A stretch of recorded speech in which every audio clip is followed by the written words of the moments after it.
আসসালামু আলাইকুম বন্ধুরা, কেমন আছেন সবাই? চলে আসলাম নতুন আরো একটি ইউনিক ভর্তা রেসিপি নিয়ে। তো এটা হচ্ছে আমার আম্মুর হাতের খুবই মজাদার এবং স্পেশাল একটি ভর্তা। আজকে হচ্ছে আমার আম্মু মাছ দিয়ে লাউয়ের বিচি ভর্তা করবে। তো বন্ধুরা দেখতে পাচ্ছেন এগুলো হচ্ছে লাউয়ের বিচি।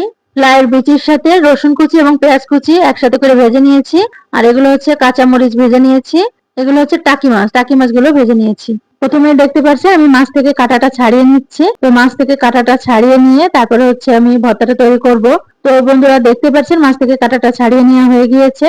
আর আজকের ভর্তাটা হচ্ছে শিলপাটায় বেটে করব। এই ভর্তাটা ব্লেন্ডারেও তৈরি করা যাবে। আজকে আমি হচ্ছে শিলপাটায় বেটে ভর্তাটা তৈরি করব। এই ভর্তাটাকে আরো বেশি মজাদার করতে আমি এখানে 1 টেবিল চামচের মতো সরিষা দিচ্ছি। আর দিয়ে দিচ্ছি 4টা কাঁচামরিচ, কিছু ধনিয়া পাতা আর পরিমাণ মতো লবণ।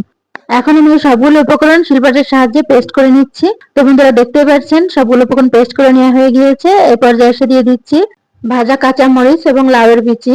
তো লাউয়ের বিচি আমি ভেজে ভালোভাবে নরম করে নিয়েছি। তো আপনারা দেখতেই পাচ্ছেন আমি লাউয়ের বিচিগুলো সুন্দরভাবে শিলপাটার সাহায্যে বেটে নিচ্ছি। তো বন্ধুরা দেখতেই পাচ্ছেন লাউয়ের বিচিগুলো বেটে নেওয়া হয়ে গিয়েছে। এই পর্যায়ে এসে দিয়ে দিচ্ছি হচ্ছে ভাজা মাছ, আগে থেকে কাটা ছাড়িয়ে রেখেছিলাম। শিলপাটায় বেটে ভর্তা তৈরি করে খাওয়ার মজাই আলাদা।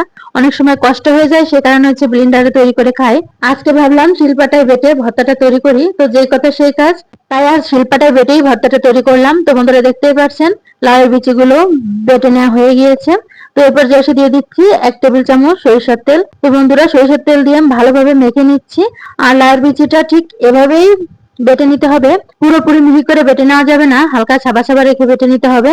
তো বন্ধুরা ভর্তাটা তৈরি হয়ে গেছে। আর এভাবে করে বেটে নিলে ভর্তাটা কিন্তু খুবই মজা লাগে।